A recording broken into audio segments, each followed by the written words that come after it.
Dona dia, don Sibuni. Iya kembali.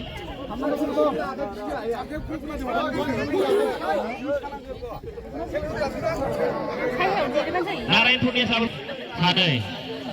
Asa. Permulaan dia Sadai. Sadai lo ini sasi lo nama. Dokin lo ini sasi. Ani Puni Sadai. Siapa kali sebagai Lidi ada, iyo baina, hantu korai nane ba zona na umai gosok matai auta, gosok ada umai auta ni, gosok ada ni sana kan bukan hari tu lah. Angin zongnya apa ni lah segera, jas kalau tu kawai, serba jadi gosok ada umai sana ni lah. Gosok ni sana kan kita biar thabai ni mana ni lah. Sampai dah, oh time ada kan sudah 3 minit. Dada dong ekta ekos, start bandel, itu sudah ya sudah.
Baba.